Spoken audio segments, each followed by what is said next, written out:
Now, how do you prepare for an interview? Some of you have done interviews before. Maybe you have a job or you did a fellowship. But if not, that's why I'm here. So when you're preparing for an interview, you want to think about these particular questions. What do you love? What challenge have you overcome? In your free time, what do you like to do? What leadership qualities are there? What about some strengths, growth areas, how others describe you? And then also, you want to make sure that you connect all of this with the campus. So if I'm applying to University A, I want to make sure that all of these particular questions can be answered with me connecting myself back to that university. So again, what is a challenge you overcame, and how can that personality trait or character trait that you gain from that challenge, how can that show up on campus? Who will you be as a leader, as a mentor, as a role model?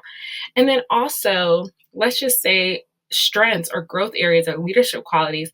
How can you see yourself being a student there? How can you connect that sentence? So make sure you're not just writing down the answers to this, that you're still connecting with the particular university.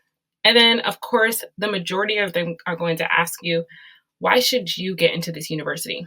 Make sure you have a solid answer. So from prepared to impressive, these are my 4 tips for you as you're preparing for an interview. Make sure you practice. Sometimes we think that we can just show up and do something, but you know what the truth of the matter is? The first time you say something, it might sound good, but then you might think of something else.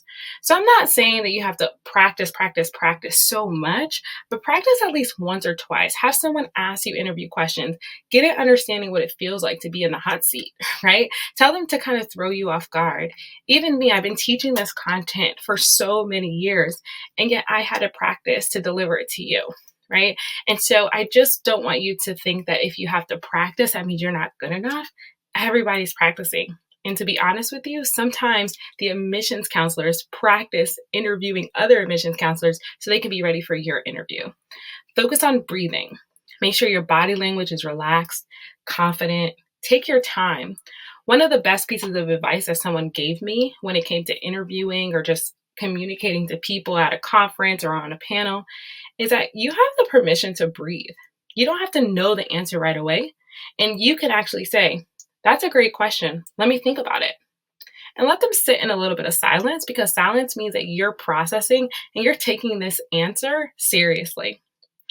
Always keep your answers positive. So even if they ask you about your growth area, turn that around, right? So one growth area might be that you procrastinate, but talk about ways that you've tried to combat it. Like, we know that so many of us procrastinate, or so many of us are forgetful, or so many of us lose things, but also tell them what you've done in the last year or two that's helped you to move a little bit closer to your goal, to being more organized, or to be less forgetful, or to not procrastinate as much. And then, of course, answer with details and elaborate, especially those questions that you're like, oh, this is my jam. I could go 100 miles an hour about the answer. Just take up lots of time with that particular question. Make yourself shine. Don't be afraid to continuously talk. If they need to stop you, they will. But especially something that makes your heart beat, go for it.